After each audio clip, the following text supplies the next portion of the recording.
U.S. corporations are on track to generate more than $2 trillion in profits this year.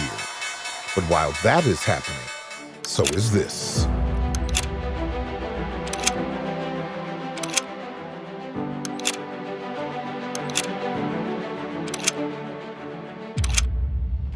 According to the Southern Poverty Law Center, hate crimes are increasing, particularly crimes by white nationalists, and all races are impacted.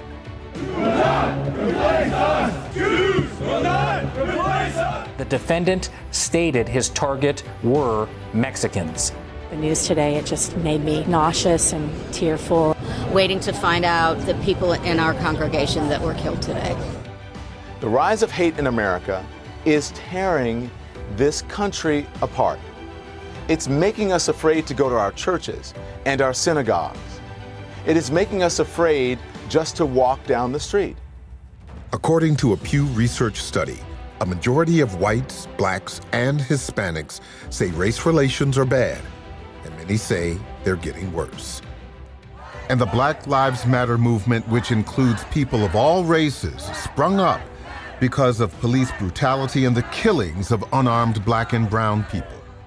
The America that promises freedom and justice for all is faltering under the pressure of systemic racism and the disparities in wealth, health, education, and the criminal justice system are widening. The harsh realities in America caused by systemic racism and racial division have victimized generations of black and brown people and has a detrimental impact on all people. While black and brown people have paid a lot for racism, so has America.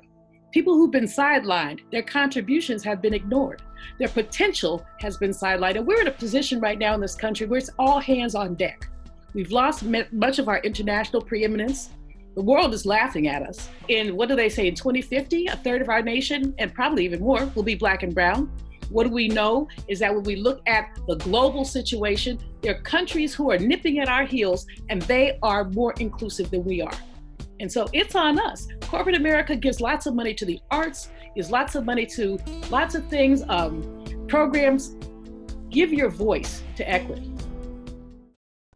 According to a study by the Kellogg Foundation, companies that are inclusive enjoy higher cash flow and are more likely to be innovation leaders in their markets. It just makes good business sense to address racial inequities. There are more than 700 visionary CEOs who have taken the bold step to become signatories on the CEO Action for Diversity and Inclusion Pledge, committing to tackle issues of unconscious bias within their walls. Many of these same trailblazers have been inspired to extend the call for racial equity beyond the walls of their organizations. Walmart is helping the formerly incarcerated with its criminal justice reform initiative. JP Morgan Chase is confronting wealth disparities with its Advancing Black Pathways program. And Procter & Gamble is focusing on image bias in media and advertising. More and more companies are taking these courageous steps to advance racial equity in the communities they serve and in marketplaces where they do business. Corporations can no longer afford to be silent. One quote from Dr. Martin Luther King Jr. rings true. Our lives begin to end the day we become silent about things that matter. Corporate America, you drive America's economic engine. You are the source of America's innovation. You have the power to advance racial equity and accomplish more together than you could ever accomplish alone. The time is now. Corporate America, take on race.